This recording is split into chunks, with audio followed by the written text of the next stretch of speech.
Muraho neza. Ikiganiro ni amateka y'ahantu, ibintu ndetse n'ibyamamare bitandukanye byo mu isi. Munyemerere uyu munsi mbatembereze muri pariki y'Akagera, dore ko ari imwe muri pariki zikomeye mu gihugu cy'u Rwanda.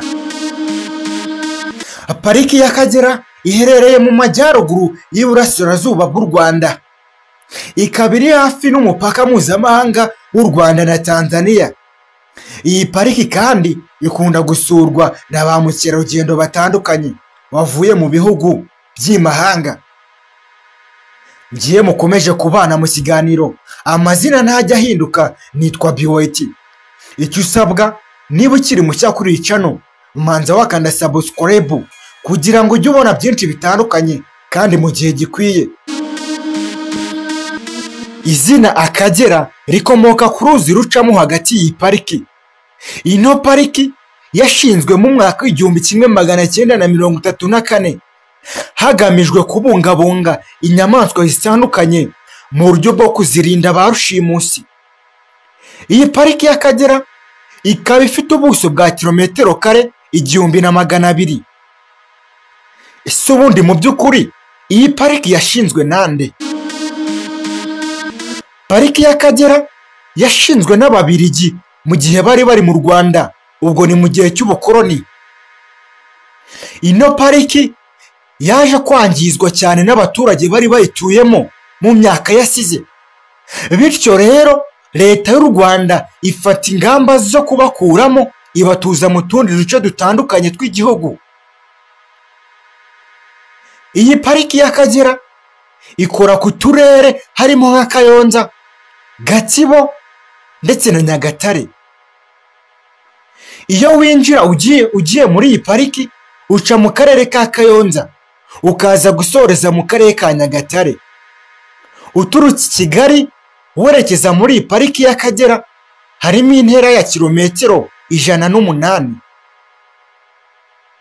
Ku muntu wasuye pariki y'Akagera akunda kubona inyamaswa z'imbogo.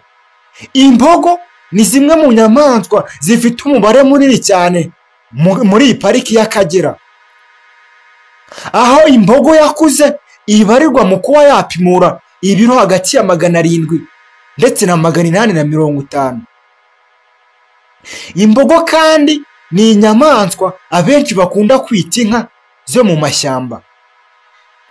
Nanone kandi muri iyi pariki dusangamo inyamaswa yitwa inzovu.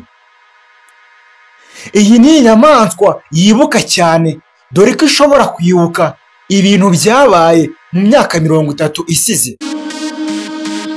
Mu mwaka w'2023 iyi pariki y'Akagera yinjije arenga biliyoni 2 y'amafaranga y'u Rwanda.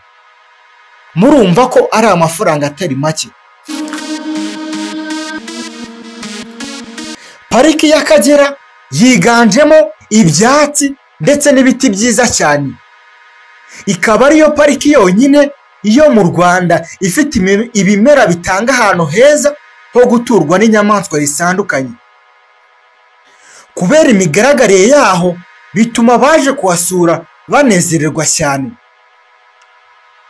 Tugarutse kuri izo nyamaswa zitandukanye ziba muri iyi pariki y'Akagera, twasangamo nk'inzovu, intare, impyisi, imparage, twiga, impara, inkende ndetse n'ubwoko butandukanye bw'impongo.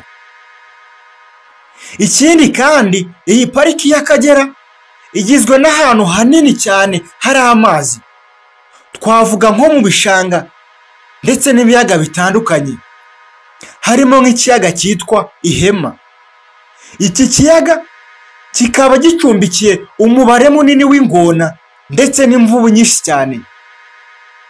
Ibindi biyaga harimo nka Rwanyakizinga, Gishanju ndetse n'ikiyaga cya Mihindi. Iyi pariki y'Akagera irimo urusobe rw'ibinyabuzima bitandukanye, aho harimo ubwoko bw'inyoni burenga 500. Izo nyoni uzisanga mu biyaga, ku dusozi, mu mashyamba ndetse no mu bishanga, tutibagiwe ku nkombe z'ibiyaga no mu mugezi w'Akagera. Bivugwa ko ubwoko burenga 100 bw'inyoni buri muri iyi pariki y'Akagera n'ahandi wabusanga mu gihugu cy'u Rwanda. Abenshi bibaza ukuntu byagenda uramutse usuye pariki bukakwiriraho. Hafi ya bose baba baganisha ku kibazo cy'amacumbi. Bukwiriyeho wagiye muri iyi pariki y'Akagera cyangwa ukumva urananiwe, icyo si ikibazo ahubwo ni igisubizo. Kuko muri iyi pariki y'Akagera harimo inkambi zigera muri 5, aho ushobora kwizanira ihema ryawe cyangwa ugakodesha ukaza kuruhukiramo nko mu masaha ya nijoro. Si ibyo gusa kandi hari abumvisha inkambi bumva biragoye cyane. Reka gutekereza gutyo, kuko uretse kuba wakambika muri iyi pariki ifite n'amacumbi meza cyane, harimo nk'Akagera Game Road, harimo akabari, piscine, restaurant ndetse n'ikibuga cya tennis.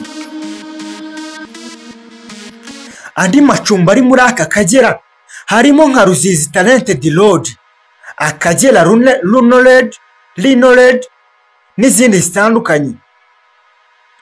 Biremewe kandi cyane gusura iyi pariki y'Akagera, waba uri umunyarwanda cyangwa uri umunyamahanga.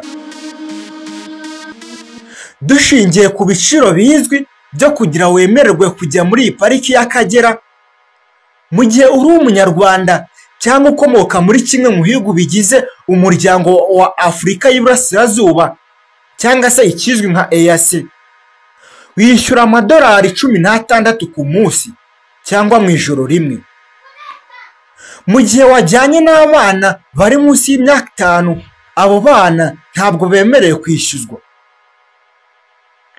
Mu bindi ukwiye kumenya nuko hari amategeko agenga iyi pariki y'Akagera. Icya mbere nuko mu gihe uri muri iyi pariki utemerewe guha inyamaswa iyo ari yo yose icyo kurya, kuko ziri muri iri shyamba kugira ngo zishakire ibyo kurya zibitunga. Nanone kandi abantu basuye pariki ntabwo bemerewe kuva mu modoka ahantu hatabugenewe. Ikindi kibujijwe nuko mu gihe wagiye gusura iyi pariki utemerewe kwicara hejuru y'imodoka. Ibyo bikorwa mu rwego rwo kwirinda impanuka za hato na hato.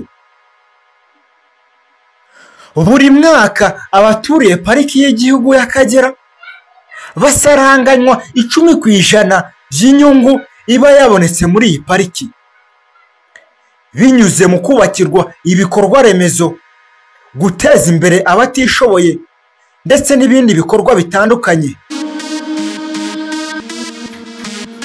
Ndagushimiye cyane wowe twabanye muri iki kiganiro. Sharinga n'abandi tuzahure mu kiganiro cy'ubutaha.